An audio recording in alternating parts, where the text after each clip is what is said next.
हामी तपाईलाई धन्यवाद दिँदछौँ यस समयको निम्ति प्रभु। साँच्चै प्रभु यो कक्षाको निम्ति हामी प्रार्थना गर्दछौँ प्रभु। जे जति कक्षाबाट परमेश्वर हामी सिक्दछौँ, परमेश्वर तपाईँले नै हामीलाई सिकाउनु भएको छ। तपाईँले अभिषेक गर्नुहोस्, हरेकको कान र परमेश्वर बोल्ने जिब्रोमा परमेश्वर अभिषेक गर्नुहोस् र हामीलाई सिकाउनुहोस् भन्ने धन्यवाद दिँदै माग्छौँ प्रभु येशू ख्रीष्टको नाममा, आमेन। हुन्छ, तपाईँहरू सबैलाई स्वागत छ यस कक्षामा। यो कक्षाको नाम चाहिँ भजन र बुद्धिका पुस्तकहरू रहेका छन् र यो 3 क्रेडिटको कक्षा हो र सायद लकडाउनभन्दा अगाडि तपाईँहरूले यो कक्षाहरू धेरै गरिसक्नु भएको छ र त्यसमा मलाई जहाँसम्म लाग्छ तपाईँहरूले अयुबको पुस्तक र भजन सङ्ग्रहको केही खण्डहरू तपाईँले हेरिसक्नु भएको छ। तर पनि हामी यसलाई फेरि परिचयबाट सुरु गर्नेछौँ। त्यसको अर्थ फेरि अयुबको पुस्तक सबै हामी हेर्नेछौँ भन्न खोजेको होइन, तर केही परिचय हामी हेर्नेछौँ र भजनको पुस्तकमा हामी जानेछौँ र भजनको परिचयमा पनि हामी जानेछौँ। पहिला हामी कविताको पुस्तक अथवा भजन र बुद्धिका पुस्तकहरूलाई कविताका पुस्तकहरू पनि भनिन्छ, कविताका पुस्तकहरू पनि भनिन्छ, जसमा चाहिँ भजन सङ्ग्रह, हितोपदेश, उपदेशक, श्रेष्ठ गीत पर्दछन्।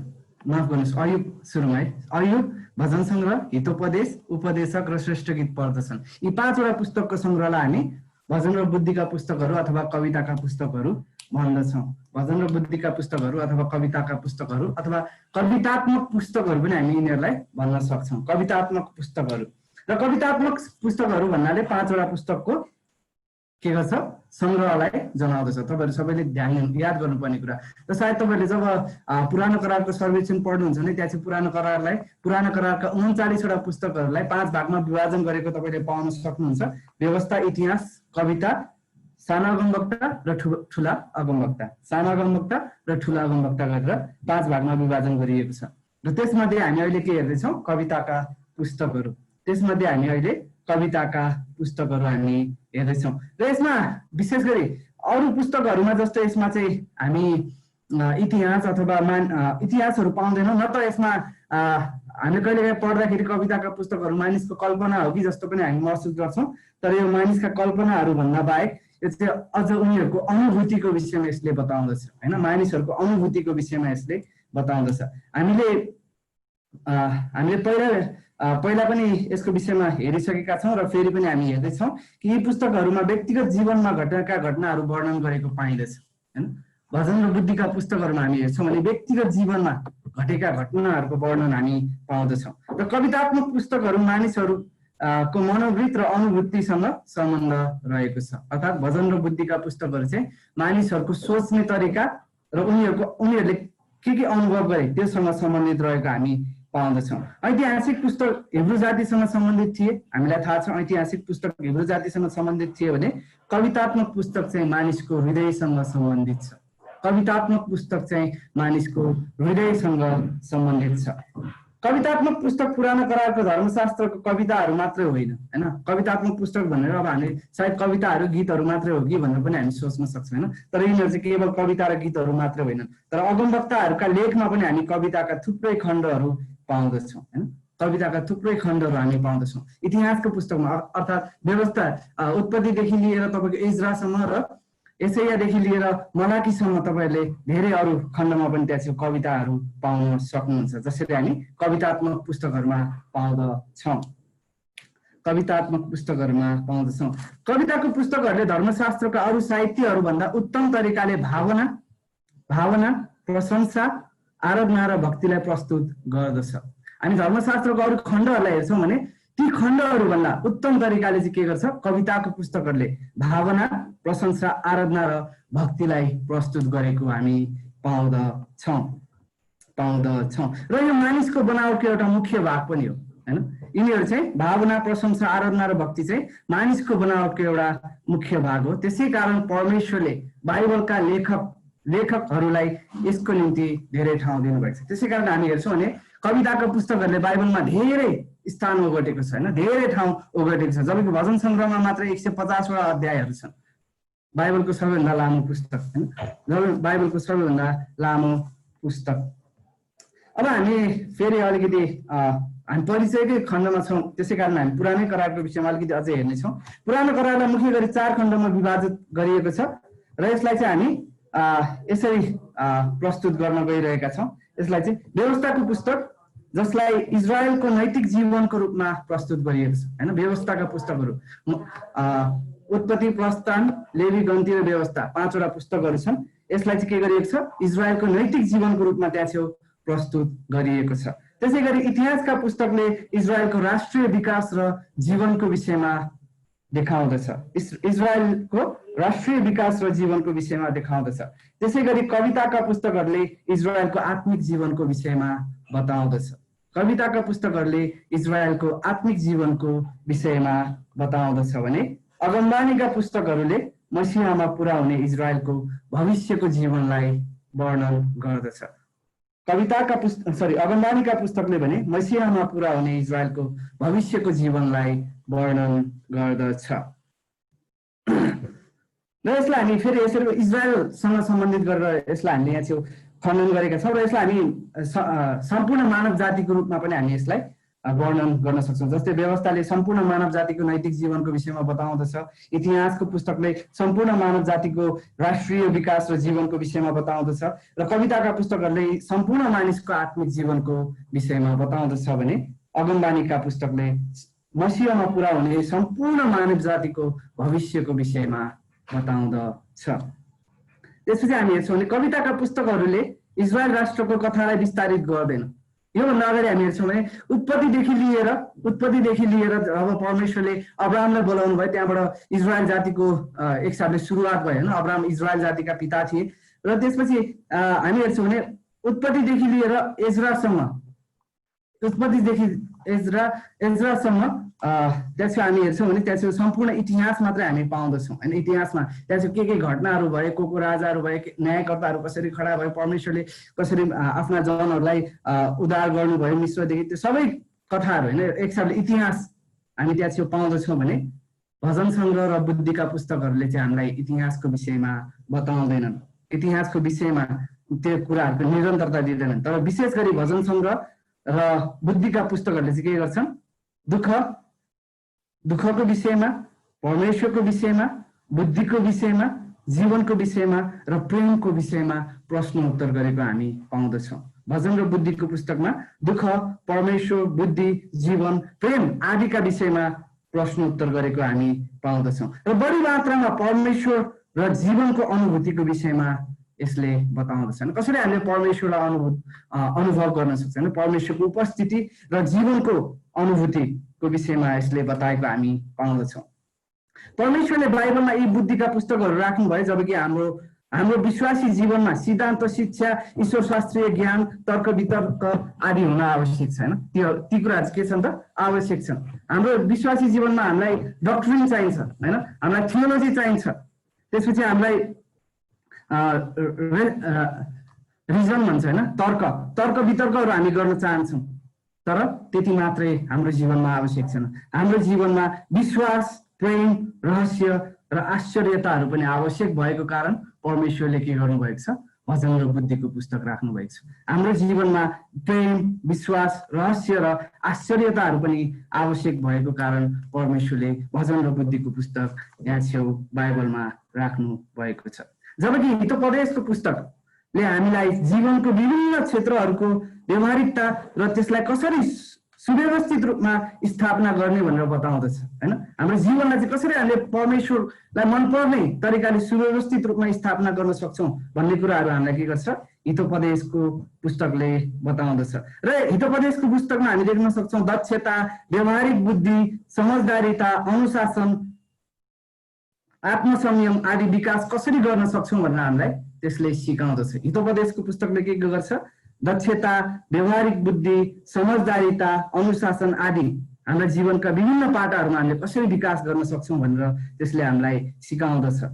तर श्रेष्ठ गीतमा हामी हेर्छौँ भने श्रेष्ठ गीतमा सुलेमानसँग त्यहाँ छौँ हामी प्रेम, विश्वास र धेरै कुराहरूको परित्यागहरू उनले अनुभव गरेको हामी देख्दछौँ। सुलेमानले हैन, श्रेष्ठ गीतमा सुलेमानले प्रेम, विश्वास र अरू धेरै कुराका परित्यागहरू अनुभव गरेको देख्दछौँ भने उपदेशकमा अब उनी त्यहाँ छेउ तर्क वितर्क गर्ने ज्ञानी अथवा विश्लेषणात्मक व्यक्ति र बेखुसी व्यक्तिको रूपमा त्यहाँ छेउ प्रस्तुत भएको हामी देख्दछौँ।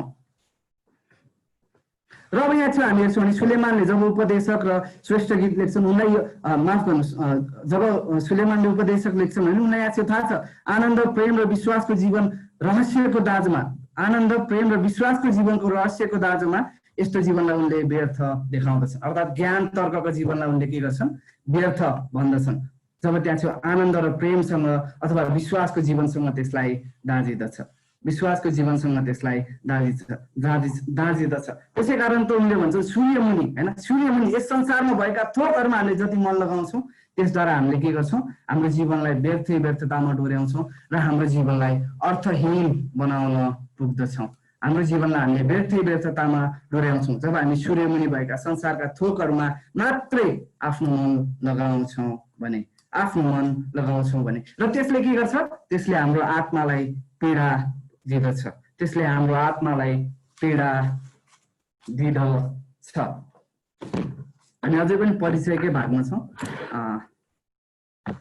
यहाँ छेउ भजन सङ्ग्रहले मानिसको जीवनमा भएका सम्पूर्ण भावनालाई हामी प्रकट गरेको पाउँदछौँ होइन। भजनका पुस्तकहरू, बुद्धि र भजनका पुस्तकले मानिसको जीवनमा भएका सम्पूर्ण भावना अथवा हरेक पक्षमा, मानिसको जीवनको हरेक पक्षमा उसले महसुस गर्ने कुराहरूलाई त्यहाँ चाहिँ वर्णन गरेको हामी पाउँदछौँ। र अझै त्यहाँ चाहिँ हामी हेर्छौँ भने दाउद र अरू भजनका लेखकहरूको जीवनलाई त्यहाँ चाहिँ खुला किताबको रूपमा खोलेर प्रस्तुत गरेको हामी पाउँदछौँ, खुला किताबको रूपमा खोलेर प्रस्तुत गरेको हामी पाउँदछौँ। र अब हामी त्यहाँ चाहिँ हेर्छौँ भने उनीहरू आफ्नो जीवनको विचार र भावनाहरूमा परमेश्वरको अगाडि उनीहरू के छन्, इमान्दार भएर त्यहाँ चाहिँ प्रकट भएको कुराहरू हामी देख्न सक्दछौँ, त्यहाँ चाहिँ प्रकट भएको कुरा हामी देख्न सक्दछौँ। जब हामी भजन र बुद्धिका पुस्तकहरू पढ्छौँ भने त्यहाँ चाहिँ हामी यो कुरा सिक्न सक्छौँ कि हामीले आफ्नो स्वधार्मिकतालाई त्यहाँ चाहिँ देखाउन आवश्यक छैन, अथवा हामीले आफू स्वधर्मी भएको कुरालाई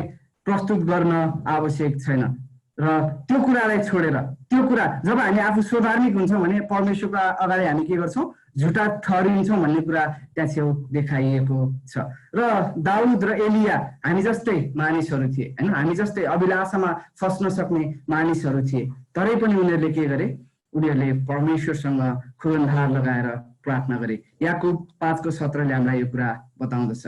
र जब याकुबले चाहिँ एलियाको विषयमा बताउँदछन्, एलिया चाहिँ हामी जस्तै साधारण मानिस थिए, तरै पनि उनले आफ्नो जीवनको सम्पूर्ण भावनाहरूलाई छोडेर होइन, आफ्नो जीवनको सम्पूर्ण भावनाहरू, उनको जीवनमा विभिन्न किसिमका भावनाहरू भए तापनि उनले के गरे, परमेश्वरसँग प्रार्थना गरे। यहाँ छेउ यसो भनिएको छैन कि एउटा सिद्ध व्यक्तिले प्रार्थना गरे भनिएको छैन, तर अब यहाँ छेउ त्यो व्यक्तिले आफ्नो सम्पूर्ण भावना सहित के गर्यो, उसले प्रार्थना गर्यो भनेर भनिएको छ। र दाउदले पनि आफ्नो सम्पूर्ण भजनभरि आफ्ना सङ्घर्षहरू, दुःखहरू, आनन्दहरू, दुविधाहरू आदि प्रकट गरेका छन्, तरै पनि त्यहाँ चाहिँ उनले सँगसँगै के गरेका छन्, परमेश्वरसँग प्रार्थना पनि गरेका छन्। र त्यहाँ चाहिँ सँगसँगै उनले परमेश्वरसँग प्रार्थना पनि गरेका छन्। र त्यसद्वारा उनले आफ्नो प्राणमा छुटकारा महसुस गरेका छन्, र त्यसद्वारा उनले आफ्नो प्राणमा छुटकारा महसुस गरेका छन्। र त्यति मात्र होइन, उनी आफ्नो रिसको पासोबाट पनि उनले प्रार्थनाद्वारा उम्केर देखाएका छन्, आफ्नो रिसको पासोबाट पनि उनले के गरे, प्रार्थनाद्वारा उम्केर देखाएका छन्। एकपटक पास्कल भन्ने व्यक्तिले यसरी भने, प्रेमसँग चाहिँ एउटा कारण हुन्छ, तर त्यो कारण जसलाई केही पनि थाहा हुँदैन होइन। उनले एउटा भनाइ भनेका छन्, प्रेमसँग एउटा कारण हुन्छ, त्यो कारण जसलाई केही पनि थाहा हुँदैन। अस्वाल्ड चेम्बर्सले विश्वासको विषयमा यसरी भनेका छन्, विश्वास चाहिँ एउटा अङ्ग हो होइन, विश्वास चाहिँ एउटा के हो, ज्ञानको अङ्ग हो, तर प्रेम चाहिँ के हो, प्रेम चाहिँ अनुभवको अङ्ग हो, प्रेम चाहिँ अनुभवको अङ्ग हो। र जसरी हामीले भन्यौँ कि डक्ट्रिन, त्यहाँ चाहिँ हामीलाई डक्ट्रिन आवश्यक छ, थियोलोजी आवश्यक छ, अर्थात् शिक्षा, ईश्वरशास्त्र आवश्यक छ, तर्कसङ्गत कुराहरू आवश्यक छ, ती सबै कुराहरू महत्त्वपूर्ण छन्, तर ती कुराहरू मात्रै हाम्रो निम्ति आवश्यक होइन, तर ती कुराहरू मात्रै हाम्रो निम्ति पर्याप्त छैनन्। आज हाम्रो जीवन होइन, यस संसारमा, यो आधुनिक संसारमा हाम्रो जीवन धेरै व्यस्त र सतही हुन सक्छ होइन। सतही भनेको जस्तै हाम्रो जीवनलाई एउटा गहिरो समुद्रसँग हामी यहाँ छेउ दार्दैछौँ होइन, हाम्रो जीवनलाई एउटा गहिरो समुद्रसँग दार्दैछौँ। समुद्रमा के हुन्छन्, गहिराईहरू पनि हुन्छन् र सतहहरू पनि हुन्छन्, अर्थात् किनारहरू। गहिराई जहाँ छेउ हामी त्यहाँ छेउ स्थिर खडा हुन सक्दैनौँ, त्यहाँ चाहिँ हामी पौडी नै आवश्यक हुन्छ भने अब सतै भाग अथवा किनार भनेको चाहिँ के हुन्छ, त्यहाँ छेउ छिपछिपे पानी हुन्छ होइन, थोरै थोरै पानीहरू हुन्छन्, घुँडासम्म अथवा हाम्रो गोलीगाँठासम्म होइन, खुट्टा पाउहरूसम्म मात्रै पानी हुन्छन्। हाम्रो जीवन सायद आजको यस संसारमा सतै हुन सक्छ होइन, तर मानिस आजको आधुनिक व्यस्त जीवनले स्वीकार गर्ने भन्दा बढी गहिरो छ होइन। मानिसको जीवन चाहिँ के छ, मानिस भन्ने एउटा मानिसको तत्त्व चाहिँ आजको आधुनिक जीवनले अथवा व्यस्त जीवनले बताउने कुराहरू भन्दा बढी छन्। भजन र बुद्धिका पुस्तकहरूले हामीलाई फर्काएर ल्याउँदछ, जसरी गहिरोले गहिरोलाई बोलाउँदछ। भजन सङ्ग्रह 42 को 7 त्यहाँ छेउ भनेको छ, गहिरोले गहिरोलाई पुकार्दछ। र त्यसै गरी जब हामी भजन सङ्ग्रह र बुद्धिका पुस्तकहरूमा जान्छौँ भने हामीले त्यहाँ छेउ मानिस के हो त, उसको गहिराईमा के छ भन्ने कुराहरू यसले हामीलाई प्रकट गर्दछ। अवश्य पनि जीवन केवल गहिराईको विषयमा होइन, जबकि सागरको पनि किनारा हुन्छ जहाँ थोरै छिपछिपे पानी हुन्छ, किनकि जीवनका पनि विभिन्न पाटाहरू छन् जहाँ परमेश्वरसँगको जीवनमा पनि यस्तै हुन्छ होइन। परमेश्वरसँगको जीवनमा पनि त्यहाँ चाहिँ गहिराईहरू हुन्छन् र सतही भागहरू हुन्छन्। तर त्यो समय जब हामी गहिराईमा हुन्छौँ हामी आनन्दित हुन्छौँ परमेश्वरसँगको जीवनमा, तर जब हामी सतहीमा हुन्छौँ भने हामी हताश हुनु हुँदैन। तर पत्रुस जस्तै हामी के गर्न सक्छौँ, गहिराईमा जाल हाल्न सक्छौँ, अथवा इजिकियल जस्तै जसरी परमेश्वरले उसलाई घोडासम्म पानी भएको स्थानमा डोर्याउनु भयो, त्यसपछि उसलाई घुँडासम्म पानी भएको स्थानमा बोलाउनु भयो, त्यसपछि कम्मरसम्म, र गहिराईमा जहाँ अब ऊ खडा हुन सक्दैन र पौडिन आवश्यक छ होइन, पौडिन आवश्यक छ। त्यसै गरी हामी परमेश्वरको गहिराईमा, परमेश्वरका रहस्यका गहिराईहरूमा पौडिन सक्दछौँ। अब कविताका पुस्तकहरूको परिचयमा नै छौँ अझै पनि हामी। कविताका पुस्तकहरूमा 5 वटा पुस्तक पर्दछन्, मैले अघि नै पनि भनिसकेको छु।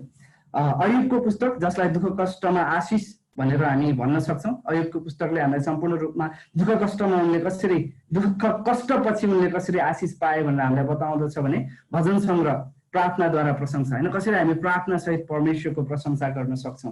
त्यसपछि हितोपदेशको पुस्तकले उपदेशद्वारा बुद्धिको विषयमा हामीलाई बताउँदछ होइन। उपदेशबाट के आउँछ, बुद्धि आउँछ। जब हामी उपदेशहरूलाई पालना गर्छौँ भने त्यसले बुद्धि उत्पादन गर्दछ। त्यसपछि उपदेशकको पुस्तकले भन्दछ यथार्थद्वारा सत्यता, अर्थात् जे कुराहरू त्यहाँ चाहिँ वास्तविक छन् अथवा जुन कुरालाई हामी महसुस गर्छौँ त्यो कुरालाई चाहिँ अब हामी के गर्न सक्दैनौँ, इन्कार गर्न सक्दैनौँ। त्यसपछि श्रेष्ठ गीतले हामीलाई देखाउँदछ मिलापद्वारा आनन्द, अर्थात् जब हामी ख्रिस्टसँग मिलाप गर्छौँ भने त्यसले हामीलाई के गर्छ, आनन्द प्रदान गर्दछ।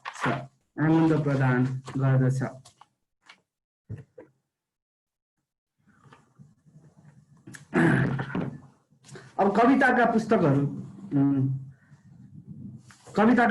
कसले, माफ गर्नुहोस्, कविताका पुस्तकहरूको विषयमा अझै अरू कुराहरू हेर्नुभन्दा अगाडि हामी अलिकति हिब्रू साहित्यको विषयमा हामीले जान्न जरुरी छ, अथवा हिब्रूमा कविताहरू कसरी लेखिन्थ्यो अथवा कुन प्रकारले, जस्तो हाम्रो नेपाली साहित्य भनेर भन्छौँ हामी होइन, नेपाली साहित्यमा पनि विभिन्न कुराहरू छन्, त्यसै गरी हिब्रू साहित्यका पनि विभिन्न पाटाहरू छन्।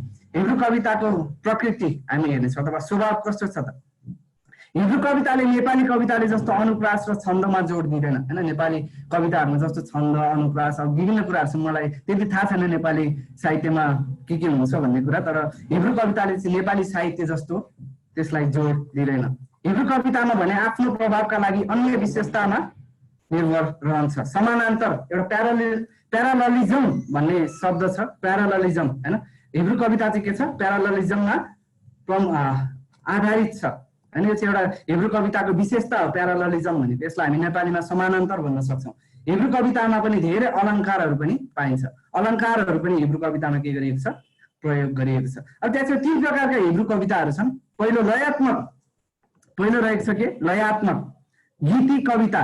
यसलाई खास गरी वीणाको धुनमा गाइन्थ्यो हैन, खास गरी वीणाको धुनमा गाइन्थ्यो। भजन सङ्ग्रह, हामी यो भजन सङ्ग्रहको सम्पूर्ण पुस्तक हेर्छौँ भने यो चाहिँ गीतको लयमा लेखिएको छ होइन। यसलाई चाहिँ गीत जसरी गाइन्छ, हामी जसरी अहिले गीतहरू गाउँछौँ त्यही तरिकाले यसलाई के गरिन्छ, गाइन्छ, लयात्मक कविताहरू। त्यसपछि उपदेशात्मक, माफ गर्नुहोस्, अथवा शिक्षण कविताहरू, शिक्षा दिनको निम्ति रचिएका कविताहरू। यो कविता, यस प्रकारका कवितामा चाहिँ यसमा सत्य भनाइहरू प्रयोग गरी जीवनका आधारभूत सिद्धान्तहरू के गरिन्छ, सञ्चार गरिन्छ। यसमा चाहिँ सत्य भनाइहरू प्रयोग गरी जीवनका आधारभूत कुराहरू अथवा सिद्धान्तहरू सञ्चार गरिन्छ। यसलाई चाहिँ उपदेशात्मक कविताहरू भनिन्छ है, उपदेशात्मक कविताहरू भनिन्छ। त्यसपछि तेस्रो यसमा चाहिँ हितोपदेश र उपदेशकको पुस्तक पर्दछ, हितोपदेश र उपदेशकको पुस्तक पर्दछ। त्यसपछि तेस्रो प्रकारको कविता छ नाटकीय कविता। यसमा संवाद प्रयोग गरी सन्देश सञ्चार गरिन्छ। यसमा चाहिँ संवाद प्रयोग गरी हैन, दुईजनाले बोलेको तरिकाले, दुईजनाले कुराकानी गरेको तरिकाले के गरिन्छ, सन्देशलाई प्रसार गरिन्छ। यसमा चाहिँ अयुब र श्रेष्ठ गीत पर्दछन्, अयुब र श्रेष्ठ गीत पर्दछन्। हिब्रू कविताका मुख्य दुई तत्त्वहरूलाई हामी हेर्नेछौँ अनि त्यसपछि हामी भजन सङ्ग्रहको पुस्तकमा जानेछौँ। हिब्रू कविताका मुख्य दुई तत्त्वहरू, हिब्रू कविताका मुख्य दुई तत्त्वहरू समानान्तर, अघि नै मैले भनेको थिएँ प्यारालेलिजम। हिब्रू कवितामा विचारहरू अर्थात् चिन्तनहरू दोहोऱ्याइएको र मिलाइएको पाइन्छ हैन। त्यहाँ चाहिँ विचारहरूलाई दोहोऱ्याइएको र मिलाइएको हामी पाउँछौँ। समानान्तरले ती विचारहरूको तुलनालाई औँल्याएको हुन्छ। विचारहरूको समानान्तर संयोजनका विभिन्न रूपहरू छन्। अब समानान्तर संयोजन अथवा समानान्तरलाई त्यहाँ मिलाएर राख्ने पनि विभिन्न रूपहरू छन्। एउटा छ समानार्थ, यसलाई चाहिँ इङ्ग्लिसमा सिनोनिमस भन्छ, अङ्ग्रेजीमा सिनोनिमस भन्छ।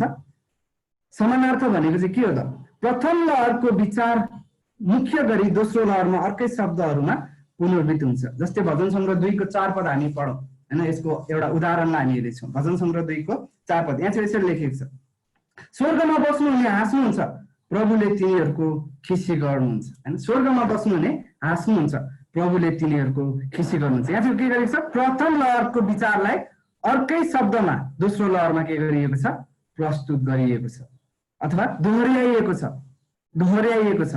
पहिलो लहरमा के गरेको छ, परमेश्वर हाँस्नुहुन्छ भनिएको छ भने अब दोस्रो लहरमा त्यहाँ चाहिँ के भनिएको छ, खिसी गर्नुहुन्छ। अर्कै शब्दमा त्यसलाई के गरिएको छ, प्रस्तुत गरिएको छ। अथवा यसलाई हामी के भन्छौँ, पर्यायवाची शब्द भन्ने हाम्रो नेपाली व्याकरणमा हामी पाउँदछौँ हैन। त्यस्तै प्रकारले हाँस्नु खिसी गर्नु हैन, हाँस्नु खिसी गर्नु। पहिलो लहरमा भएको कुरालाई दोस्रो लहरमा अर्कै शब्दले के गर्नु, वर्णन गर्नुलाई के भनिन्छ, समानार्थ भनिन्छ। र यसका उदाहरणहरू हामी भजन सङ्ग्रह 2 को 4, भजन सङ्ग्रह 3 को 1 र 7 को 17 आदिमा पाउँदछौँ। त्यसपछि अर्को छ अर्थ विपरीत अलङ्कार।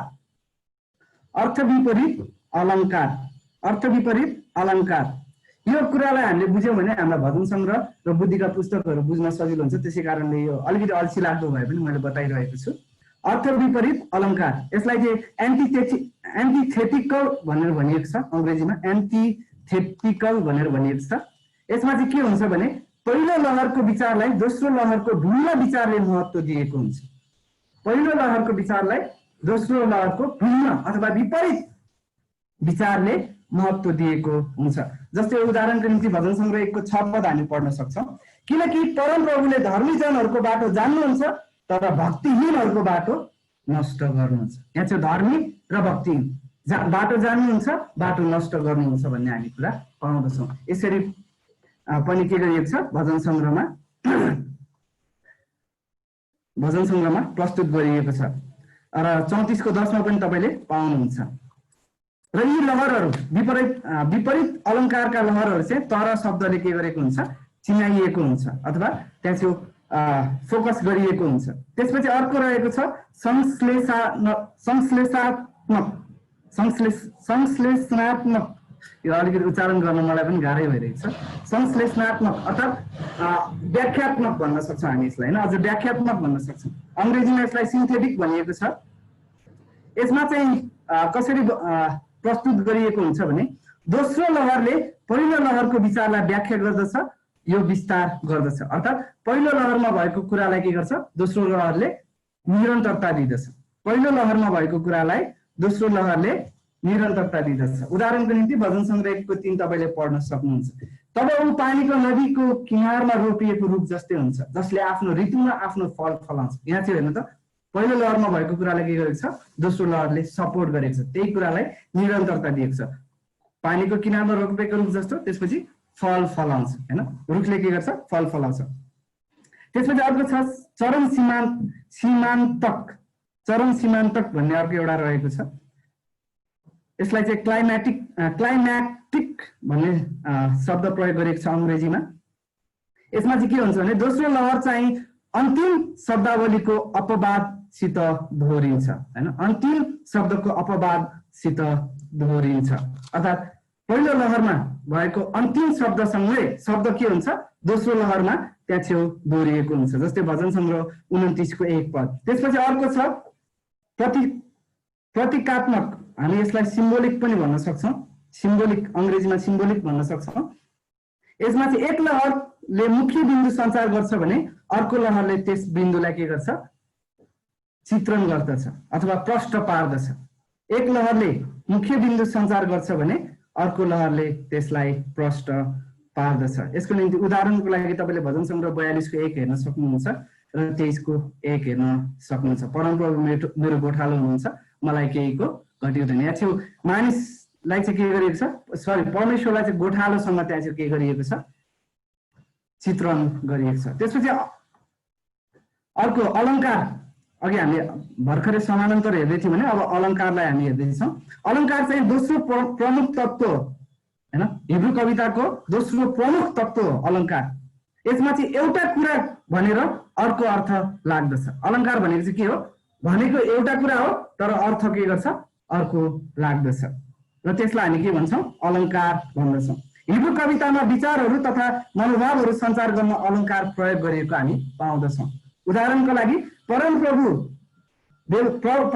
व्यवस्थामा जो आनन्दित हुन्छ, त्यसपछि यो चाहिँ 2 पदमा छ भने त्यो 3 पदमा 1 अध्यायको 3 पदमा खोलाको किनारमा रोपेको बोट जस्तै हुनेछ। अब यहाँ चाहिँ हेर्नुहोस्, जो चाहिँ परमप्रभुको व्यवस्थामा आनन्दित हुन्छ ऊ के हुन्छ खोलाको किनारमा रोपेको रुख जस्तै हुन्छ। अब यसलाई हामी अक्षरश लिन सक्छौँ त सक्दैनौँ हैन, अक्षरश लिन सक्छौँ त के मानिस रुख जस्तो हुन सक्छ सक्दैन नि हैन। त्यही प्रकारले यसले के बताउँदछ, जो परमेश्वरको व्यवस्थामा आनन्दित हुन्छ उसको सफलता चाहिँ हैन, उसको सफलता चाहिँ खोलाको किनारमा भएको रुख जस्तै हुँदछ। अर्थात् उसले सधैँ परमेश्वरबाट त्यो आनन्द प्राप्त गरिरहन्छ भन्ने कुरामा यसले जोड दिँदछ। यस्ता प्रकारका वाक्यहरू जस्तै झैँ भन्ने शब्दहरूबाट फेला पर्दछन् है। त्यहाँ छेउ चाहिँ अब अलङ्कार प्रयोग गरिएको छ भने त्यहाँ छेउ के गरिएको हुन्छ जस्तै वा झैँ भन्ने शब्द पनि प्रयोग गरिएको हुन्छ। यसको निम्ति अरू उदाहरणहरू भजन सङ्ग्रह 5 को 12, 17 को 8 आदि तपाईँले हेर्न सक्नुहुन्छ। हुन्छ, अब हामी भजन सङ्ग्रहको पुस्तकमा जानेछौँ। यो त अलिकति परिचय थियो, भजन र बुद्धिका पुस्तकहरूको थोरै परिचय थियो, सायद तपाईँहरूले पहिला पनि हेरिसक्नु भएको थियो, तरै पनि फेरि पनि हामीले हेऱ्यौँ र तपाईँ मसँगै रहिदिनु भयो, त्यसको लागि धन्यवाद।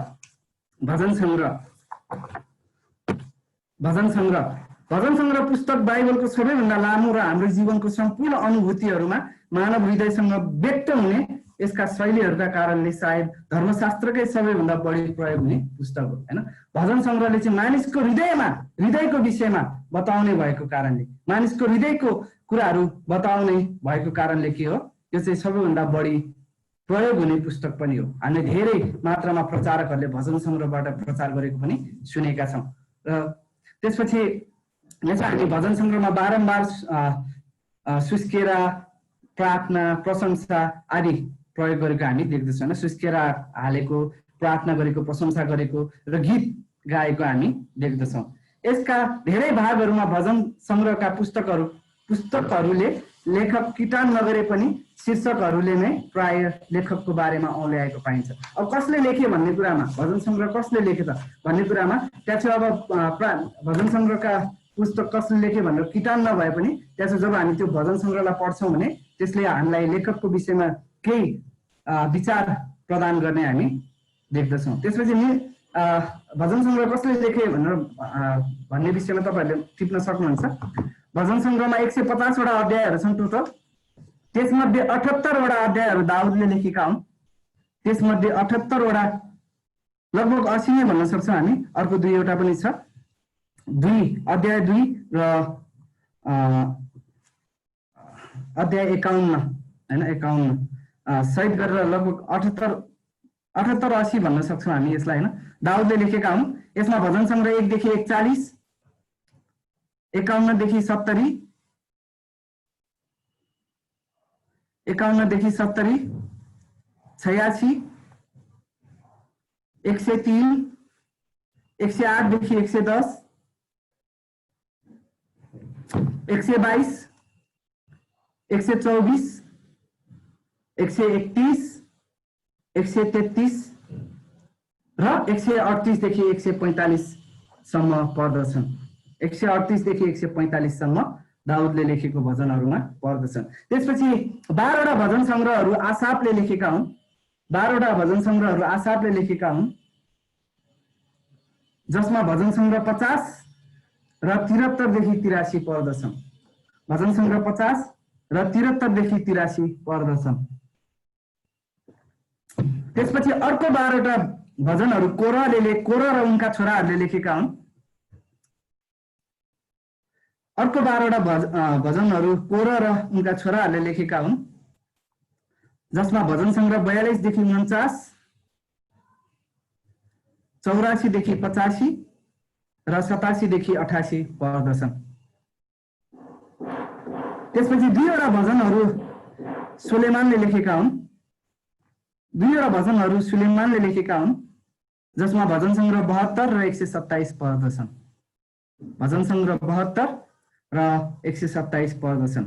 त्यसपछि एउटा भजन मोसाले लेखेका छन्। एउटा भजन मोसाले लेखेका छन्, भजन संग्रह 90, भजन संग्रह 90। र त्यसपछि एउटा एतानले लेखेका छन्, एउटा भजन एतानले लेखेका छन्, भजन संग्रह 89। र त्यसपछि 44 वटा भजन चाहिँ अज्ञात व्यक्तिहरूले लेखेका हुन्। 44 वटा भजनहरू चाहिँ अज्ञात व्यक्तिले लेखेका हुन्। र यी भजनहरू चाहिँ बाँकी तपाईहरुलाई मैले नदिएको भजनहरू सबै 44 वटा भजनहरू यसमै पर्दछन्। हिब्रू भाषामा भजन संग्रहको पुस्तकलाई प्रशंसाको पुस्तक भन्ने शीर्षक दिएको छ हैन। भजन संग्रहको पुस्तकलाई के गरिएको छ? प्रशंसाको पुस्तक भन्ने शीर्षक दिएको छ। र एकमात्र भजन संग्रह 145 चाहिँ प्रशंसा शब्दद्वारा लेखिएको छ। तर प्रशंसा भन्ने शब्दद्वारा लेखिएको भजन चाहिँ के छ त? 145 नम्बरको भजन मात्रै छ। तर प्रशंसा नै भजन संग्रहको के हो? मुटु हो। भजन संग्रहको पुस्तकको मुटु भनेकै के हो? प्रशंसा हो। र भजन संग्रह भन्ने शब्दले बाजा गाजामा गाइने गीतहरू या कविताहरू भन्ने जनाउँदछ। भजन संग्रह भन्ने शब्दले के गर्छ? बाजा गाजामा गाइने गीतहरू या कविताहरू भन्ने जनाउँदछ। र भजन संग्रह शब्द हिब्रू शब्दबाट आएको हो, जसको अर्थ गायनलाई साथ दिनको निम्ति तार बाजाबाट स्वर निकाल्नु भन्ने हुन्छ। भजन संग्रह भन्ने शब्द हिब्रू शब्दबाट आएको हो, जसको अर्थ गायनलाई अथवा गाउनलाई साथ दिनको निम्ति तार बाजाबाट स्वर निकाल्नु भन्ने हुन्छ।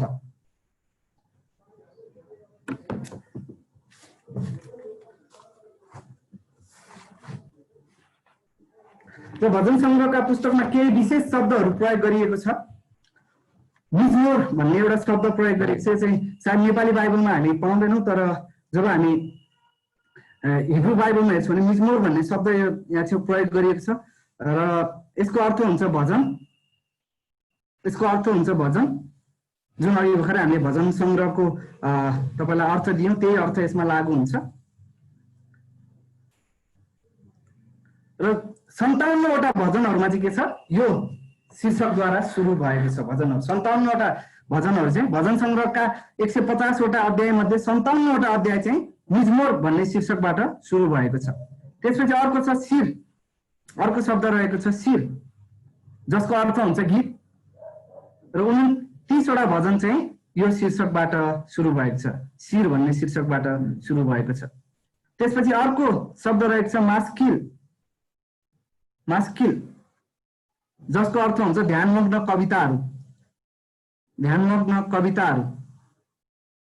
13 वटा भजन चाहिँ यसमा पर्दछन् हैन, ध्यानमग्न कविताहरूमा पर्दछन्। त्यसपछि अर्को छ मिक्तिम, जसको अर्थ हुन्छ शिलालिखित कविताहरू। शिलालिखित कविताहरू, यसमा चाहिँ 6 वटा भजनहरू पर्दछन्। त्यसपछि रहेको छ तेपिल्ला र तेहिल्ला। तेपिल्ला र तेहिल्ला, यसमा चाहिँ 6 वटा भजनहरू पर्दछन्। र यसको अर्थ रहेको छ प्रार्थना र प्रशंसा। प्रार्थना र प्रशंसा। र त्यसपछि हामी भजन सङ्ग्रहमा 71 पटक सेला भन्ने शब्द प्रयोग गरेको हामी पाउँदछौँ। भजन सङ्ग्रहमा 71 पटक सेला भन्ने शब्द प्रयोग गरेको हामी पाउँदछौँ। यसको अर्थ हुन्छ एकछिन रोकिनु अथवा मनन गर्नु। अनि जहाँ छेउ हामी सेला भन्ने शब्द पाउँछौँ भने हामी एकछिन रोकिन सक्छौँ त्यहाँ छेउ, र त्यसपछि हामी मनन गर्न सक्छौँ र यो शब्द यहाँ चाहिँ प्रयोग गरेको छु किनकि यो शब्द चाहिँ यो गीतहरू चाहिँ जब लेखिँदै थियो भने त्यहाँ छेउ ती व्यक्तिहरूले जब मनन गर्दै थिए र त्यो समयमा त्यहाँ छेउ उनीहरूले सेला भन्ने शब्द राखेको हुनुपर्छ भनेर विद्वानहरूले भन्दछन्। त्यसपछि अर्को शब्द हामी पाउँदछौँ प्रधान वादक भन्ने शब्द पाउँदछौँ भजन सङ्ग्रहमा, होइन, प्रधान वादक भन्ने। र यो चाहिँ 55 पटक भजन सङ्ग्रहमा के गरिएको छ, प्रयोग गरिएको छ। 55 पटक भजन सङ्ग्रहमा प्रयोग गरिएको छ।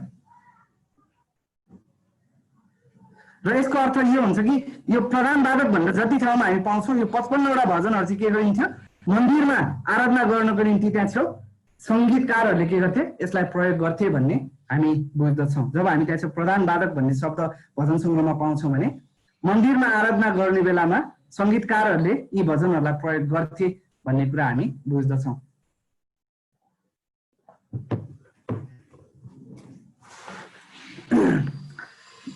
भजन सङ्ग्रह अब नयाँ करारमा भजन सङ्ग्रहको महत्त्व के छ भन्ने विषयमा हामी हेर्नेछौँ।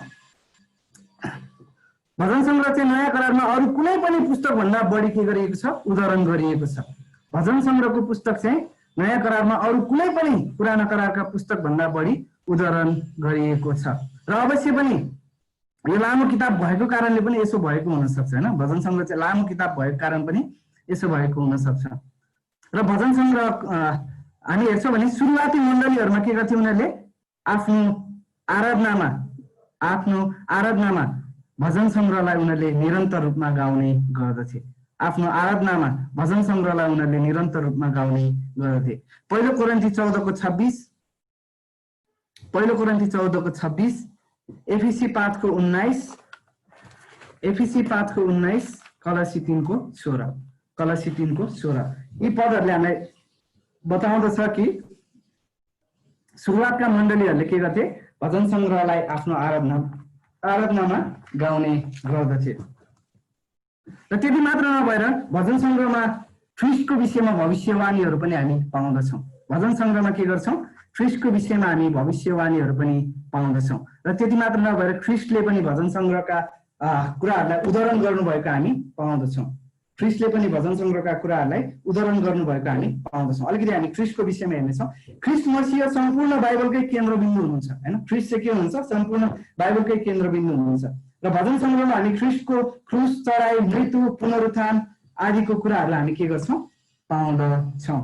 र लुका 24:44 येशू ख्रिस्टले त्यहाँ चाहिँ भन्नुहुन्छ, मैले बोलेका वचनहरू यिनै हुन्, अर्थात् मूसाको व्यवस्था, अगमवक्ता र भजनका पुस्तकमा मेरो विषयमा लेखिएका सबै कुराहरू हुनैपर्छ। यहाँ चाहिँ येशू ख्रिस्टले भन्नुहुन्छ, होइन, जे जति कुराहरू भजनका पुस्तकमा पनि मेरो विषयमा लेखिएका छन् ती कुराहरू के गर्नुपर्छ, हुनैपर्छ भनेर त्यहाँ चाहिँ येशू ख्रिस्टले भन्नुहुन्छ। जसको अर्थ अब हामीलाई भजनको पुस्तकको आवश्यकता छैन भनेर, अथवा कतिपय अवस्थामा नयाँ करार कति विश्वासीहरूले चाहिँ भन्छन् हामीलाई चाहिँ नयाँ करार मात्रै आवश्यकता छैन, हाम्रो निम्ति नयाँ करार मात्र महत्त्वपूर्ण छ र पुरानो करार अलिअलि इतिहास काम लाग्ला तर भजन खासै काम छैन भनेर कतिले सोच्न सक्छन्। तर हामी हेर्छौँ भने येशू ख्रिस्टले पनि भजन सङ्ग्रहलाई के गर्नुभएको छ, महत्त्व दिनुभएको छ। उहाँले भन्नुभएको छ भजन सङ्ग्रहमा मेरो विषयमा भनिएका कुराहरू के हुनुपर्छ, पुरा हुनैपर्छ। अब कहिले लेखियो त यो भजन सङ्ग्रहको पुस्तक, हामी त्यसको विषयमा अलिकति हेर्नेछौँ। कहिले लेखियो त? र भजन सङ्ग्रहको पुस्तक विभिन्न मितिमा लेखिएको हुनसक्छ र लगभग 1405 ईसा पूर्वबाट सुरु भएर 950 ईसा पूर्वसम्म के गरियो, भजनका पुस्तकहरू लेखियो। 1405 ईसा पूर्वमा सुरु भएर 950 ईसा पूर्वसम्म भजनका, अझ केही विद्वानहरूले त भन्छन् लगभग 500 ईसा पूर्वसम्म पनि भजनका पुस्तकहरू लेखियो भनेर उनीहरूले भन्दछन्। किनभने त्यहाँ चाहिँ केही अज्ञात लेखहरू पनि छन्, होइन, जसको विषयमा कसले लेखे भनेर थाहै छैन। ती कुराहरूलाई हेर्दाखेरि 500 ईसा पूर्वसम्म पनि के गरियो, भजन सङ्ग्रहका पुस्तकहरू लेखियो भनेर उनीहरूले भन्दछन्। र यसमा हामी हेर्छौँ भने 1405 ईसा पूर्वमा रचिएको मुसाले भजन सङ्ग्रह 90 रचे र लगभग दाउदको भजन हामी 1020 ईसा पूर्वमा पाउँदछौँ। 1020 देखि 975 ईसा पूर्वमा रचिएको पाउँदछौँ र त्यसपछि अरू भजनहरू हामी रचिएको पाउँदछौँ। लगभग 500 ईसा पूर्वसम्म रचिएको हामी पाउँदछौँ। र अब भजन सङ्ग्रहको उद्देश्य के हो त? विषय र उद्देश्य के हो? केही भजनका आफ्नै शीर्षकहरू छन् हैन, केही भजन सङ्ग्रहका हैन, केही भजन सङ्ग्रहमा हामी देख्न सक्छौँ आफ्नै शीर्षकहरू छन्। जस्तै भजन सङ्ग्रह 3 को 1 पद, यसले हामीलाई के भन्दछ? भजन सङ्ग्रह 3 को 1 पद, हे परम प्रभु मलाई दुःख दिनेहरू कति बढेका छन्, माफ गर्नुहोस् यो होइन।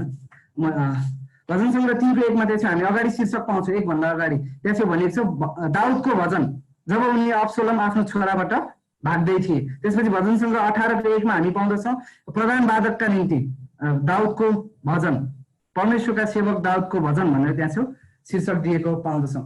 जबकि त्यहाँ चाहिँ अरू भजन सङ्ग्रहमा यस्ता प्रकारका शीर्षकहरू छैनन्, तरै पनि हामी इतिहास र त्यहाँ भएका परिस्थितिहरूद्वारा हामी के गर्न सक्छौँ? यो चाहिँ बाइबलको खण्ड हो र यो खण्ड हो भनेर हामी थाहा पाउन सक्छौँ। र तरै पनि कति व्यक्तिहरूले त्यो भजन सङ्ग्रहका शीर्षकहरू अथवा यो भजन कसले लेखे अथवा कुन सन्दर्भमा लेखियो भनेर उनीहरूले धेरै अन्दाज गर्ने कोसिस गर्छन् र त्यो कोसिसमा उनीहरूले परमेश्वरले जुन कुरा प्रकट गर्न चाहनु भएको छैन त्यो कुरालाई खोज्ने कोसिस गर्दछन् र त्यसबाट उनीहरू के गर्छन्? गलत अथवा त्यसबाट उनीहरूले धेरै हानि गरेको पनि हामी पाउँदछौँ, माफ गर्नुहोस्। हरेक मानिसको जीवनमा एकै प्रकारका परिस्थितिहरू उनीहरूले महसुस गर्छन् र एकै प्रकारका उनीहरूले भावनात्मक प्रतिक्रियाहरू पनि जनाउँदछन्। जस्तै हाम्रो जीवनमा धेरै प्रकारका परिस्थितिहरू आउँछन्, हामी सबैको जीवनमा एकै प्रकारका परिस्थितिहरू आउँछन्, सायद ती परिस्थितिहरू अलग देखिए तापनि र हाम्रो अब के हुन्छ त्यसप्रतिको भावनात्मक प्रत्युत्तर एकै प्रकारको हुन्छ। हामी निराश हुन्छौँ, हामी दुविधामा पर्छौँ, कहिलेकाहीँ हामी आनन्दित हुन्छौँ, परिस्थिति अनुसार है हामी आनन्दित हुन्छौँ, कहिलेकाहीँ हामी पीडामा हुन्छौँ। र भजन सङ्ग्रहको पुस्तकले के गर्छ? यी विभिन्न जीवनका यी विभिन्न समयका विभिन्न भावनाहरूलाई के गर्छ? प्रस्तुत गर्ने काम गर्दछ। र पावलले भन्दछन् हैन, तिनीहरूलाई कुनै पनि यस्तो परीक्षा आइपरेको छैन जुन मानिसको निम्ति के छैन, जुन मानिसहरूले अनुभव गरेका छन् अथवा अरू कसैले पनि अनुभव नगरेको परीक्षाहरू तिमीलाई आइपरेको छैन। र कहिलेकाहीँ हामी सोच्छौँ हाम्रो परीक्षा अथवा जुन कुराहरू हामीले महसुस गरिरहेका छौँ यो चाहिँ अरूको भन्दा फरक छ हैन, यो चाहिँ अरूको भन्दा फरक छ र शैतानले पनि के गर्छ? हामीलाई त्यो कुरालाई सोचेर एक्लो भएको चाहन्छ र उसले हामी आफू गलत भएको महसुस गरेको चाहन्छ। तर पावलले भन्छन् त्यहाँ चाहिँ यस्ता कुनै पनि परिस्थितिहरू तिमीहरूको जीवनमा आएको छैन जुन अरू कसैले पनि भोगेको छैन। र भजन सङ्ग्रहको पुस्तक पढ्छौँ भने हाम्रो जीवनमा आउने हरेक परिस्थितिहरूको विषयमा त्यहाँ चाहिँ हामी पाउन सक्दछौँ। यदि हामीले हाम्रो जीवनमा कुनै आफ्नो छिमेकीहरूद्वारा थिचोमिचोमा परेको महसुस गरेका छौँ भने जब हामी भजन सङ्ग्रह पढ्छौँ त्यहाँ चाहिँ भजनका लेखक पनि त्यही कुरामा परेको हामी पाउँदछौँ हैन। सबैको परिस्थितिहरू चाहिँ के छ? एउटै छ, किनभने हामी एउटै पापी संसारमा, एउटै पतित संसारमा जिइरहेका छौँ। पास्टर मतीले एकचोटि भन्नुभयो, उहाँ चाहिँ मुस्लिम राष्ट्रमा जानुभएको थियो जहाँ चाहिँ के छ येशू ख्रीष्टको विषयमा बताउन एकदमै गाह्रो छ, सुसमाचार प्रचार गर्न एकदमै गाह्रो छ। र उहाँले भन्नुभयो उहाँले चाहिँ कहिले पनि त्यहाँ चाहिँ मुस्लिम राष्ट्रमा के गर्नु भएन? परमेश्वरको नामद्वारा उहाँले सुरु गर्नु भएन सुसमाचार प्रचार गर्न, कहिले पनि परमेश्वरको नामबाट सुरु गर्नु भएन। तर उहाँले के गर्नुहुन्थ्यो? जहाँ पनि जानुहुन्थ्यो उहाँले मानिसबाट सुरु गर्नुहुन्थ्यो, किनभने हरेक ठाउँमा मानिसहरू के हुन्छन्? एकै प्रकारका हुन्छन्। हरेक ठाउँमा मानिसहरू एकै प्रकारले हाँस्छन्, हरेक ठाउँमा मानिसहरू एकै प्रकारले खुसी हुन्छन्, हरेक ठाउँमा मानिसहरूले एउटै प्रकारका कुराहरू महसुस गरिरहेका हुन्छन् र हरेक ठाउँमा मानिसहरू एकै प्रकारले ग्लानीमा परिरहेका हुन्छन् हैन। एउटै प्रकारको ग्लानी उनीहरूले महसुस गर्छन्। र अब पास्टर माथीले के गर्नुहुन्छ? त्यही ग्लानीलाई लिनुहुन्छ र त्यसलाई कसरी हामीले समाधान गर्न सक्छौँ भनेर के गर्नुहुन्छ? बताउनुहुन्छ। कारण हरेक व्यक्तिले एउटै प्रकारको ग्लानी महसुस गर्दछ हरेक व्यक्तिले एउटै प्रकारको ग्लानि महसुस गर्दछ र अब उहाँले त्यही प्रकारले सुसमाचार प्रचार गर्नुहुन्छ कसरी हामीले हाम्रो हृदयलाई चाहिँ हाम्रो ग्लानिबाट के गर्न सक्छौँ छुटकारा दिन सक्दछौँ। भजन सङ्ग्रहमा चाहिँ हामी हेर्छौँ भने विश्वव्यापी विश्वभरि भएका मानिसहरूको सबैको के छ विचारहरू र सबैको भावनासँग मिल्दाजुल्दा कुराहरू हामी पाउँदछौँ। उनीहरूले कस्तो प्रकारका सङ्घर्षहरू गर्छन् र त्यो सङ्घर्षहरूमा कसरी उनीहरू उत्प्रेरित भएर अथवा उत्साहित भएर जीवन जिउन सक्छन् भन्ने कुराहरू हामी भजन सङ्ग्रहद्वारा थाहा पाउन सक्दछौँ।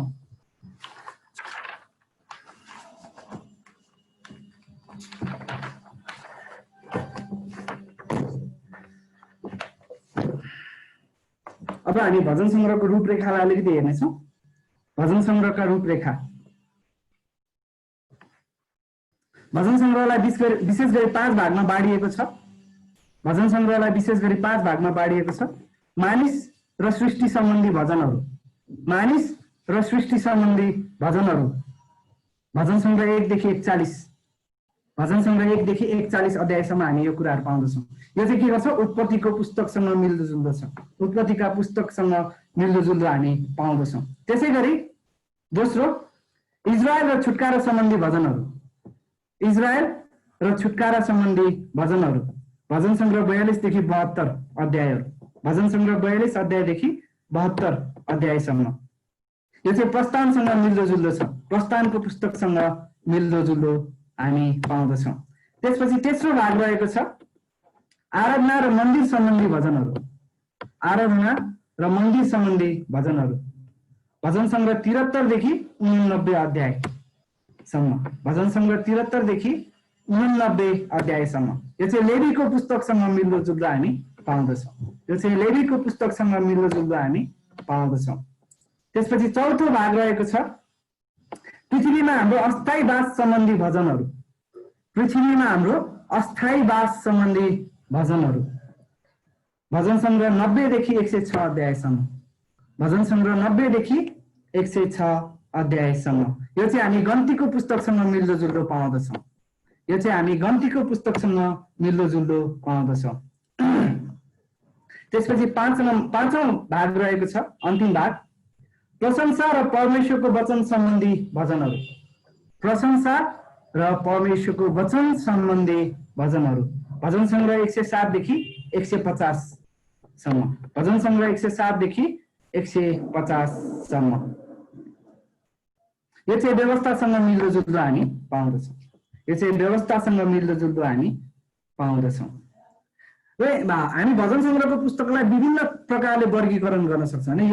यो भयो एउटा वर्गीकरण। हामीले 5 भागमा विभाजन गर्छौँ। अरू विभिन्न प्रकारले हामी यसलाई वर्गीकरण गर्न सक्छौँ होइन। परिस्थितिको आधारमा हामी वर्गीकरण गर्न सक्छौँ। जस्तै विलापको समयमा, धन्यवादीको समयमा, परमेश्वरमा भरोसा गर्ने समय अनुसार होइन। त्यसै अब विभिन्न भजनहरूले विभिन्न कुराहरू हामीलाई बताउँछन्। हामी विभिन्न तरिकाले यसलाई के गर्न सक्छौँ अध्ययन गर्न सक्दछौँ। अध्ययन गर्न सक्दछौँ। अब हामीले अलिकति भजन सङ्ग्रहमा ख्रिस्टको चित्रणमा हामी हेर्नेछौँ होइन। भजन सङ्ग्रहले कसरी ख्रिस्टलाई चित्रित गर्दछ भनेर हामी अलिकति हेर्नेछौँ। भजन सङ्ग्रहले कसरी ख्रिस्टलाई चित्रित गर्दछ, हामी ख्रिस्टको विषयमा भजन सङ्ग्रहमा के पाउँछौँ भन्ने विषयमा अलिकति हामी हेर्नेछौँ। भजन सङ्ग्रहका धेरै जसो पुस्तकहरू मसीहसँग सम्बन्धित छन् भने यिनीहरूले ख्रिस्टको व्यक्तित्व र कार्यको विषयमा वर्णन गरेको पाउँदछ होइन। भजन सङ्ग्रहले ख्रिस्टसँग केन्द्रित भएको कारण के छ? भजन सङ्ग्रहले ख्रिस्टको व्यक्तित्व, ख्रिस्ट को हुनुहुन्छ र उहाँले के गर्नुहुन्छ भन्ने कुराहरू वर्णन गरेको हामी पाउँदछौँ। र ख्रिस्टको विषयमा वर्णन गरेका ख्रिस्टको व्यक्तित्व र कार्यको विषयमा वर्णन गरेको कुरालाई हामी 5 भागमा 5वटा बुँदामा हामी हेर्नेछौँ। पहिलो विशेष गरी भजन सङ्ग्रह ख्रिस्टसँग जोडिएको छ। पहिलो विशेष रूपले भजन सङ्ग्रह ख्रिस्टसँग जोडिएको छ। यी भजनहरू मसीहको बारेमा त्यति स्पष्ट छैनन्। केही भजनका केही खण्डहरू छन् मसीहको बारेमा स्पष्ट छैनन्, तर यिनले के गर्छन् मसीहकै बारेमा बताउँदछन्। भजन सङ्ग्रह 34 को 20, भजन सङ्ग्रह 34 को 20, भजन सङ्ग्रह 69 को 4 र 9, 69 को 4 र 9। यदि हामी भजन सङ्ग्रह 34 को 20 पढ्छौँ भने यहाँ चाहिँ यो भजनको बीचमा गएर होइन भजनका लेखकले अर्कै कुरा गरे जस्तो होइन अर्कै कुरा गरे जस्तो पाउँछौँ र त्यसपछिको खण्डमा हामी फेरि के गर्छौँ त्यहाँ चाहिँ उनले अर्कै कुरा गरेको होइन अर्कै कुरा गरेको हामी पाउँदछौँ।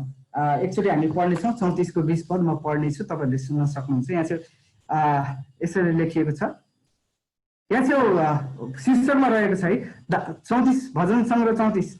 दाउदको भजन जब उनले अभिमलेखको सामु आफ्नो चाल बदले जसले उनलाई धपाए उनी हिँडे भनेर भनिएको छ होइन, शीर्षकमा यो रहेको छ। र 20 पदमा यहाँ चाहिँ लेखेको छ उहाँले उसका सबै हड्डीहरू रक्षा गर्नुहुन्छ, तिनमा एउटै पनि भाँचिँदैन। अब हामी यो भन्न सक्छौँ यो दाउदको विषयमा लेखिएको हो भनेर। यहाँ चाहिँ दाउदले आफ्नो विषयमा यहाँ चाहिँ भनौँ न वर्णन गर्दैछन्। उनी अभिमलेखको सामुबाट उनले धोका खाएर होइन एक हिसाबले त्यहाँ चाहिँ हिँड्दैछन्, उनी जाँदैछन् भने अब उनले आफ्नो विषयमा यस्तो लेख्छन् भनेर हामी भन्न सक्छौँ। अवश्य पनि उनले आफ्नो विषयमा लेखेको होइन, यहाँ चाहिँ ख्रिस्टको विषयमा लेखेको। अब यसपछिको खण्डलाई पनि तपाईँले हेर्नुहुन्छ भने त्यहाँ चाहिँ अरू कुराहरू पाउनुहुन्छ जुन ख्रिस्टसँग सम्बन्धित छैन। त्यसपछि अरू केही खण्डहरूमा पनि तपाईँले ख्रिस्टको विषयमा पाउनुहुन्छ। अर्को 2 नम्बरमा हामी हेरौँ समूहगत रूपमा भविष्यवाणीसँग जोडिएको छ होइन, येशू ख्रिस्टको भविष्यवाणीसँग जोडिएको छ, येशू ख्रिस्टको भविष्यवाणीसँग जोडिएको छ। यदि भजन सङ्ग्रह 22 अध्याय हामी पढ्छौँ भने त्यहाँ चाहिँ येशू ख्रिस्टको दुःख कष्टको विषयमा वर्णन गरेको हामी पाउँदछौँ, भजन सङ्ग्रह 22 अध्याय। त्यसपछि अप्रत्यक्ष रूपमा मसीहसँग जोडिएको छ, अप्रत्यक्ष रूपमा, प्रष्ट रूपमा नजोडिए पनि अप्रत्यक्ष रूपमा। जस्तै भजन सङ्ग्रह 2 अध्यायमा त्यहाँ चाहिँ दाउदले भन्छन् प्रभुले मेरा प्रभुलाई भन्नुभयो होइन, प्रभुले मेरा प्रभुलाई भन्नुभयो। त्यहाँ चाहिँ दाउदले 2 अध्यायमा हामी पढौँ, ठिक छ तपाईँले घरमा पढ्नुहोस्। 2 अध्याय 45 र 72 अध्याय, 2 अध्याय 45 अध्याय र 72 अध्याय। त्यहाँ चाहिँ अप्रत्यक्ष रूपमा के गरिएको छ येशू ख्रिस्टको विषयमा बताइएको छ। त्यसपछि विशुद्ध रूपमा भविष्यवाणीसँग जोडिएको छ, एकदमै ठ्याक्कै इङ्कित गरिएर होइन, कुनै पनि तरिकाले भनौँ न दायाँ बायाँ नगरिकन ठ्याक्कै सिधै येशू ख्रिस्टलाई झल्काएको कुरा पनि हामी पाउँदछौँ। भजन सङ्ग्रह 110 अध्याय, भजन सङ्ग्रह 110 अध्याय। जस्तै सिंहासनमा विराजमान अथवा सिंहासनमा येशू ख्रिस्ट चाहिँ विराजमान हुनुहुन्छ। यो भजनले चाहिँ विशेष गरी येशू ख्रिस्टको आगमन र येशू ख्रिस्टमा पुरा हुन आउने उहाँको राज्यको विषयमा यसले बताउँदछ। भजन सङ्ग्रह 96 देखि 49 सम्म, भजन सङ्ग्रह 96 देखि 49 सम्म। र भजन सङ्ग्रहमा ख्रिस्टको जन्मको विषयमा भविष्यवाणी गरेको हामी पाउँदछौँ। भजन सङ्ग्रह 104 को 4, भजन सङ्ग्रह 104 को 4 जुन चाहिँ हिब्रू 1 को 7 मा हामी पुरा भएको देख्दछौँ, हिब्रू 1 को 7 मा पुरा भएको देख्दछौँ। त्यसपछि येशू ख्रिस्टको विनम्रताको विषयमा भविष्यवाणी गरेको पाउँदछौँ। भजन सङ्ग्रह 8 को 4, भजन सङ्ग्रह 8 को 4 जुन चाहिँ हिब्रू 2 को 6 मा, हिब्रू 2 को 6 मा पुरा भएको पाउँदछौँ। यदि तपाईँले टिप्न सक्नु भएन भने पनि फिक्री नगर्नुहोस्, तपाईँलाई म फोटो खिचेर भए पनि तपाईँलाई उपलब्ध गराउने छु यो नोटहरू। त्यसपछि ईश्वरत्वको विषयमा येशू ख्रिस्टको ईश्वरत्वको विषयमा भविष्यवाणी गरिएको छ। भजन सङ्ग्रह 45 को 6 जुन चाहिँ हिब्रू 1 को 8 मा पुरा भएको छ। येशू ख्रिस्टको सेवकाईको विषयमा भजन सङ्ग्रह 69 को 9, यूहन्ना 2 को 17 मा पुरा भएको छ। येशू ख्रिस्टको इन्कार, येशू ख्रिस्टलाई इन्कार गरिनेको विषयमा भविष्यवाणी गरिएको छ। भजन सङ्ग्रह 118 को 22 मा जुन चाहिँ मत्ती 21 को 42 मा पुरा हुन्छ। त्यसपछि येशू ख्रिस्टलाई धोका दिने विषयमा भविष्यवाणी गरिएको छ। भजन सङ्ग्रह 41 को 9 मा जुन चाहिँ यूहन्ना 13 को 18 मा पुरा भएको छ। र येशू ख्रिस्टको क्रुसको घटनाको विषयमा भविष्यवाणी गरिएको छ। भजन सङ्ग्रह 22 अध्यायमा जुन चाहिँ मत्ती 27 को 39, 43, 46 र लुका 23 को 35 मा पुरा भएको छ। र त्यसपछि येशू ख्रिस्टको पुनरुत्थानको विषयमा भविष्यवाणी गरिएको छ। भजन सङ्ग्रह 2 र 16, भजन सङ्ग्रह 2 अध्याय र 16 अध्याय जुन चाहिँ प्रेरित 2 को 27 मा पुरा भएको छ। र येशू ख्रिस्टको स्वर्गारोहणको विषयमा भविष्यवाणी गरिएको छ। भजन सङ्ग्रह 68 को 1, भजन सङ्ग्रह 68 को 18 जुन चाहिँ एफसी 4 को 8 मा पुरा भएको छ। त्यसपछि शासनको विषयमा भविष्यवाणी गरिएको छ। भजन सङ्ग्रह 102 को 26 जुन चाहिँ हिब्रू 1 को 11 मा हामी पाउँदछौँ। भजन सङ्ग्रह हिब्रू 1 को 11 मा हामी पाउँदछौँ। हुन्छ, अब हामी एउटा भजन र त्यहाँ चाहिँ भजन सङ्ग्रहको हरेक अध्यायलाई हामी एउटा विशेष शीर्षक दिएर हामी के गर्न सक्छौँ, अध्ययन गर्न सक्छौँ। जसमध्ये भजन सङ्ग्रह 1 अध्यायलाई हामी आज हेर्नेछौँ, जसमध्ये भजन सङ्ग्रह एक अध्यायलाई आज हामी हेर्नेछौँ। भजन सङ्ग्रह 1 अध्यायले के को विषयमा हामी यसलाई के विषय दिन सक्छौँ? आशिषित मानिस भनेर हामी यसलाई विषय दिन सक्छौँ। अथवा दुई भिन्न भिन्नै बाटोहरू अथवा वचन र संसार भनेर पनि हामी यसलाई विभिन्न प्रकारका शीर्षकहरू दिन सक्छौँ। आउनुहोस् हामी आशिषित व्यक्ति अथवा आशिषित मानिस भन्ने विषयमा रहेर भजन सङ्ग्रह 1 अध्यायलाई हामी अध्ययन गर्नेछौँ। हुन्छ, हामीसँग लगभग 5 मिनट बाँकी रहेको छ। यदि अलिकति बढी गयो भने अरू 5 मिनट बढी गयो भने पनि हजुरहरूले मलाई सही दिनु होला। हामी सिधै आउनेछौँ भजन सङ्ग्रह 1 लाई हेरेर। भजन सङ्ग्रह 1 लाई हामी एकदमै भनौँ न निरक्क भएर आशिषित व्यक्तिको भजन सङ्ग्रह पनि भन्न सक्छौँ। भजन सङ्ग्रहका सबै आशिषित व्यक्ति भजन सङ्ग्रहका सबै आशिषित व्यक्ति भजन सङ्ग्रह 1 मा आधारित छन् हैन। भजन सङ्ग्रहमा भएका सबै आशिषित व्यक्ति चाहिँ के छन् त? भजन सङ्ग्रह 1 मा आधारित छन्। भजन सङ्ग्रह 1 मा आधारित छन्। र अब यहाँ चाहिँ हामी हेर्छौँ यो चाहिँ कुनै यो आशिषहरू चाहिँ कुनै मौकाद्वारा पाइएको होइन, तर उसको दृढ विश्वास अथवा उसको परमेश्वरप्रतिको दृढ विश्वासको कारणले उसले के गरेको छ? यो आशिष पाएको छ भनेर यो भजन सङ्ग्रहले हामीलाई बताउँदछ। आउनुहोस् हामी भजन सङ्ग्रह 1 अध्याय पढौँ है त ठुलो स्वरले। तपाईहरुले मसँगै बाइबल पल्टाएर भजन सङ्ग्रह 1 अध्याय पढ्न सक्नुहुन्छ। भजन सङ्ग्रह 1 अध्याय पल्टाउनुस्। यहाँ चाहिँ यसरी लेखेको छ, धन्य त्यो मानिस। यहाँ चाहिँ जुन धन्य भन्ने शब्द प्रयोग गरेको छ यो चाहिँ आशिषित अंग्रेजी शब्द ब्लेस्ड भन्ने शब्दबाट नेपालीमा धन्य भनेर राखिएको र जसको अर्थ हुन्छ आशिषित। धन्य त्यो मानिस जो भक्तिहीनहरूको सल्लाहमा हिँड्दैन, न पापीहरूको बाटोमा उभिँदछ, न गिल्ला गर्नेहरूको आसनमा बस्दछ, तर उसको आनन्द परमप्रभुको व्यवस्थामा हुन्छ र उहाँकै व्यवस्थामा दिनरात मनन गर्दछ। तब ऊ पानीका नदीहरूको किनारमा रोपिएको रुख झैँ हुनेछ, जसले आफ्नो ऋतुमा फल फलाउँदछ, उसका पात पनि ओइलिने छैन, अनि उसले जे गर्दछ त्यो सफल हुनेछ। 4 पद, भक्तिहीनहरू त्यस्ता हुँदैनन्, तर भुस जस्ता हुन्छन् जसलाई हावाले उडाइ लैजान्छ। यसकारण भक्तिहीनहरू न्यायमा खडा रहने छैनन्, न त पापीहरू नै धर्मीजनहरूको सभामा खडा रहनेछन्। किनकि परम प्रभुले धर्मीजनहरूको बाटो जान्नुहुन्छ, तर भक्तिहीनहरूको बाटो नष्ट गर्नुहुन्छ। अब धर्मी व्यक्ति को हो त? यहाँ चाहिँ हैन, यहाँ चाहिँ धर्मी व्यक्ति र दुष्ट व्यक्तिको विषयमा भनिएको छ।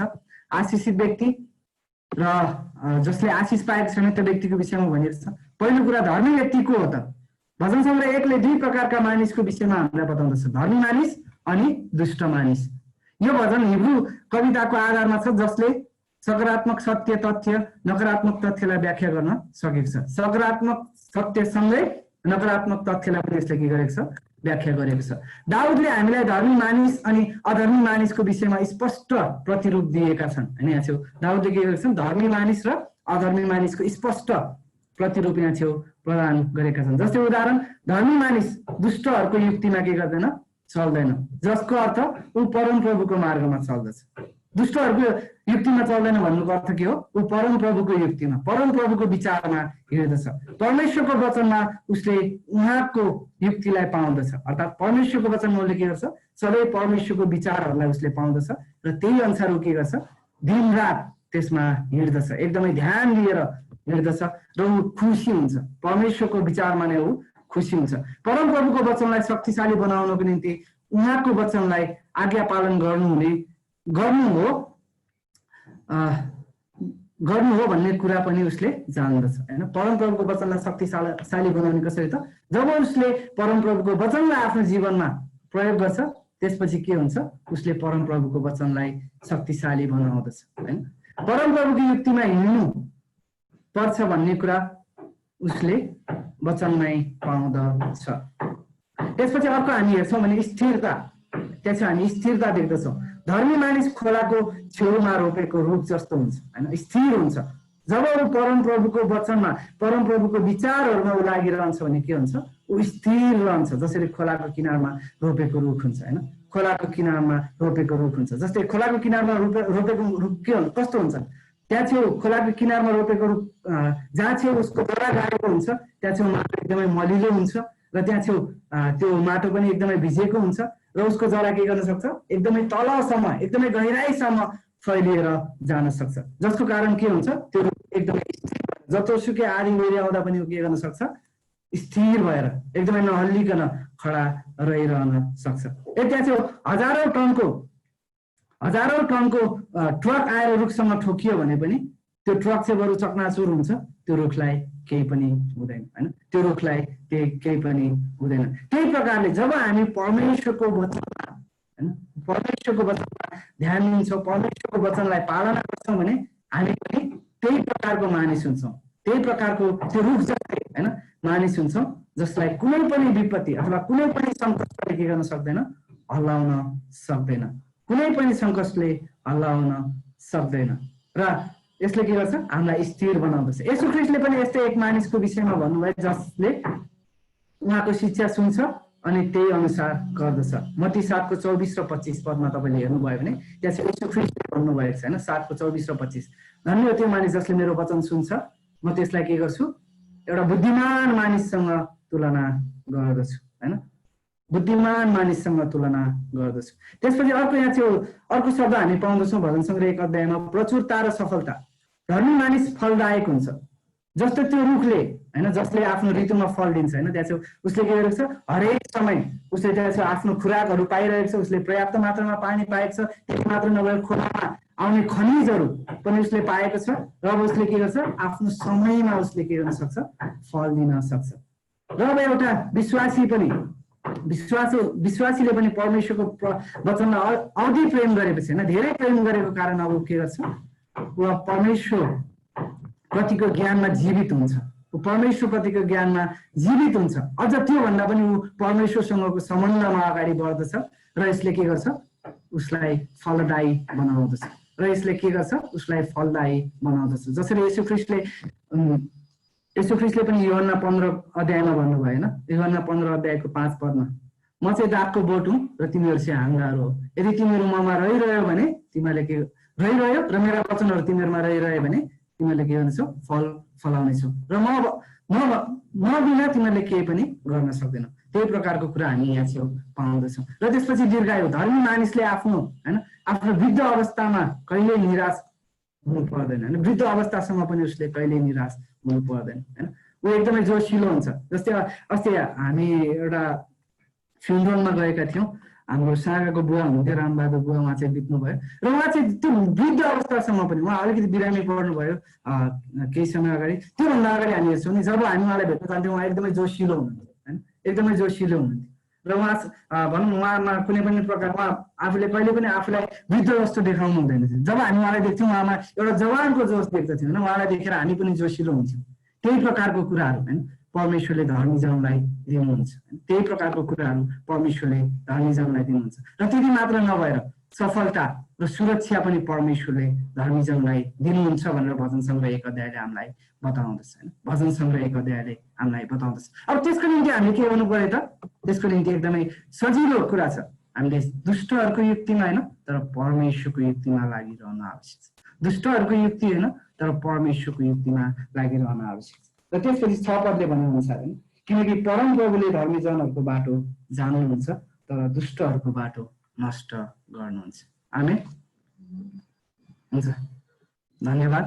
हाम्रो क्लास आजलाई यति नै। हामी अर्को हप्ता चाहिँ भजन सङ्ग्रहको पहिलो खण्ड होइन, अघि हामीले 5 खण्ड विभाजन गरेका थियौँ।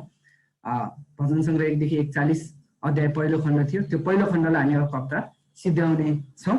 र तपाईँहरूले के गर्नुहोस्, सक्नुहुन्छ भने भजन सङ्ग्रह 1 देखि 41 अध्यायसम्म पढेर आउनुहोस्, पढेर आउनु भएन भने पनि फिक्री नगर्नुहोस्। र यो चाहिँ तपाईँहरूको निम्ति होमवर्क। केही प्रश्नहरू छ भने तपाईँहरूले सोध्न सक्नुहुन्छ।